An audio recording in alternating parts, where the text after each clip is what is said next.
Welcome to another installment of the Whitaker-Myers Wealth Managers What We Learned in the Markets This Week video. We aim to provide you, our valued clients, with a brief video giving you information that is helpful to your understanding of the markets from a biblical worldview with no financial agenda, which makes us uniquely different from the news media in America. This video is for informational purposes only and should not be relied upon to make investment decisions. The clients of Whitaker-Myers Wealth Managers may maintain positions in the securities discussed in today's video. All opinions discussed are solely those of John Mark Young and not those of Whitaker-Myers Wealth Managers. Hi, I'm John Mark Young, and welcome back to What We Learned in the Markets This Week. Now, I'm going to start this with good news is bad news. How many times have you heard me say that in this video series? Way too many times, in my opinion. Well, that is the world we live in right now. The markets want bad economic news. Now, when I say bad, I don't mean terrible, but I just mean not too bad, but bad, better than good, or worse than good, because the worse the news, the more likely the Fed will feel comfortable lowering interest rates. But the better economic news we get, the more likely the Fed will have to keep interest rates higher, thus giving stocks competition for your dollars. When you can go to a money market or buy a treasury bond at 5.5%, then that's competition for stocks. There is an alternative for stocks. And worst of all, if the news is really good, perhaps the Fed will actually need to raise interest rates one or two more times to slow down the economy, thus slowing down inflation. Thus, this week, we got some pretty incredible jobs data again. Keep getting that relative to what we thought we were going to get. And the market didn't respond too well as the CME group, who looks at probability of rate cuts by the Fed, took the probability of a rate cut in September from 70% that we were going to get a cut down to only about 50-50 at this point after that hot jobs report. This is all very confusing and means makes it even harder to trade the market, which is completely why you actually should not trade the market. It's too hard to trade the market. You don't know what's going to happen, but actually you should invest in companies. When you invest in companies, as you're doing when you put money in that growth fund that invests in companies like Google, Nvidia, Microsoft, Apple, and Meta, or growth and income funds that invest in companies like JP Morgan Chase, Bank of America, McDonald's, or aggressive growth funds that invest in small to mid-sized companies, and finally international funds that invest in companies outside the U.S., Louis Vuitton, maybe one of my wife's favorites. And the key word there is invest, if you didn't get that. You are betting that these companies, making a very good guess based on data, that these companies, not this month, not next month, not in September, when the Fed may lower interest rates, but long-term, you're betting that these companies will provide long-term growth to their top and their bottom lines, revenues and profits that will drive stock appreciation into the future, drive the value of their company higher into the future. That's easier said than done, especially when the market is going the wrong way on some days, even some weeks, and every once in a while, even some months. And yes, years, even years. There are years that the market's bad. 20% of years are negative. That's why on this video series, we try to engage you with what is happening in the economy right now, because knowledge is power. As it relates to you understanding why the market is moving, you being educated can help you understand why that's happening, but never will you hear us say the famous Kramer bravado, sell, sell, sell. So let's dig into some of that weekly data that we check on each week to see how the economy is doing, so you can understand why your investments move the way they did. The first thing we look at each week is the Atlanta Fed's GDP Now model, which gives us a quick gauge in real time as to what the holistic economy is doing in the U.S. This week, the number comes in at 3.1% growth to the upside, which is a bump up after falling earlier in the week, it fell below 2. But these were after the U.S. Bureau of Labor Statistics report on Friday, which brought it back to the 3.1% number we now see. Additionally, Friday's wholesale trade report increased some of the internal nowcasts that make up this report, and that helped everything out. Next, we look at the 15 and 30-year mortgage rates to gauge if consumers are starting to see home affordability come back down, unfreezing supply in the housing market. The 30-year mortgage rate came in at 6.99% this week, and the 15-year mortgage rate came in at 6.29%. So both of those numbers got a bit of a reprieve this week after a slight bump up last week.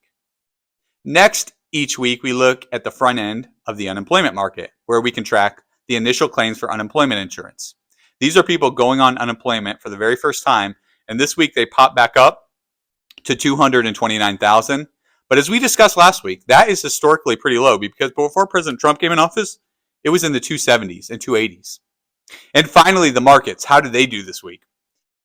The S&P 500, which is our proxy for growth and growth in income, but only when considered together, that was positive 1.23% this week. So a very good week for the S&P 500.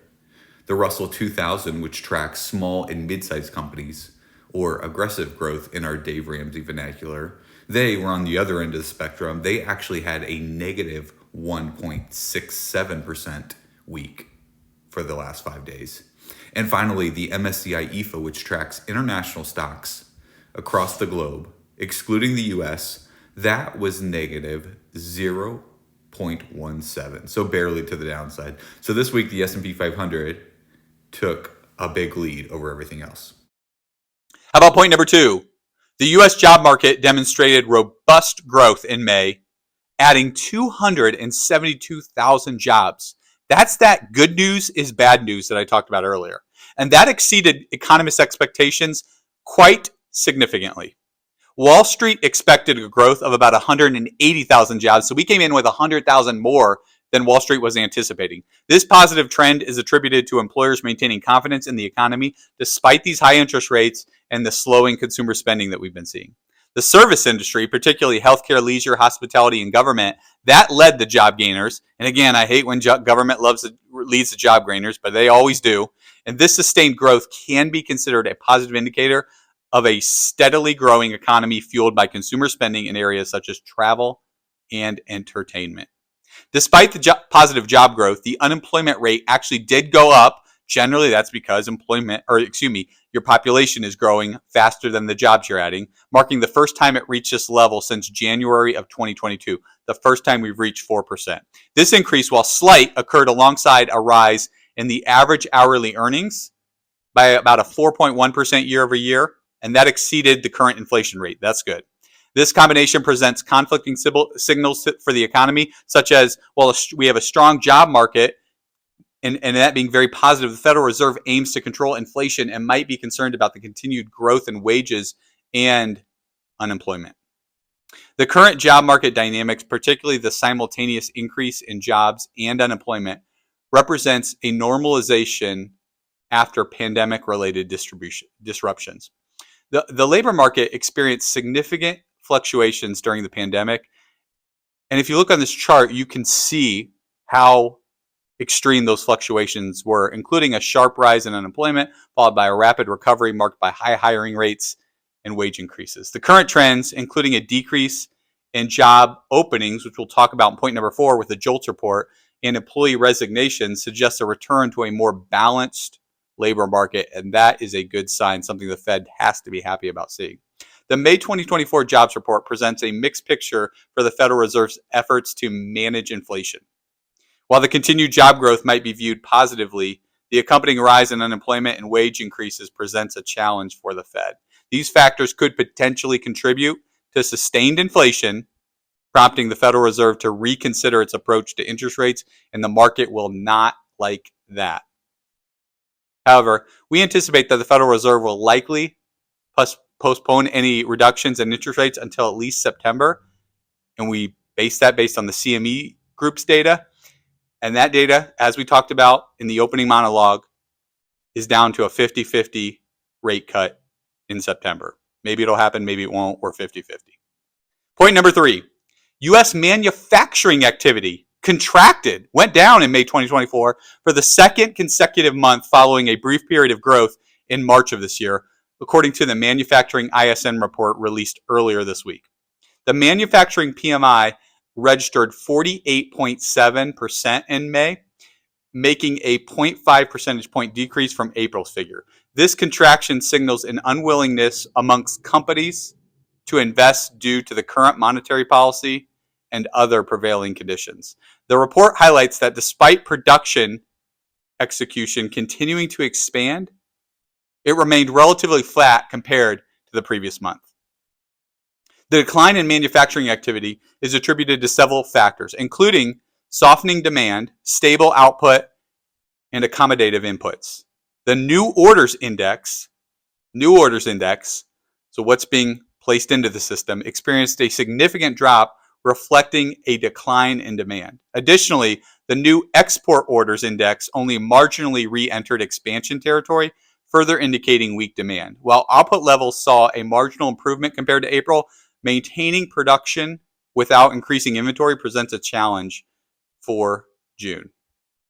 And to note, 48.7 that we talked about earlier on the manufacturing report, anything below 50 is considered contraction. Anything above 50 is considered expansion.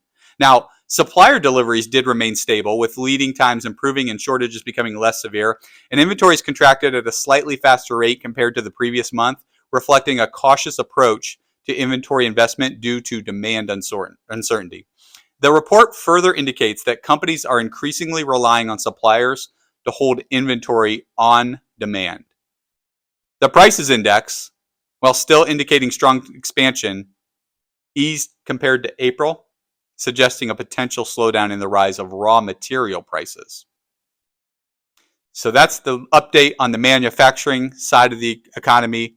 That side of the economy is definitely slowing down. That was not good news as bad news type of stuff last week. And finally, point number 4. The U.S. Bureau of Labor Statistics reported that there were 8.05 million job openings, a figure that was nearly 298,000 less compared to the previous month. This number signifies a decrease of 1.8 million job openings compared to the same period a year ago. The job openings rate held steady at 4.8%. Several industries experienced notable changes in job openings. And again, we're talking about openings, open positions, not jobs created like we talked about in point number 2. Job openings. The healthcare and social assistance sector saw a decline of 204,000 job openings. Similarly, state and local government education faced a decrease of 59,000 job openings. And conversely, private educational services experienced an increase of 50,000 job openings. People are pulling their kids out of public schools and going to private schools. The total number of separations, which encompasses quits, layoffs, discharges, and other forms of separation, remained relatively unchanged at 5.4 million in April.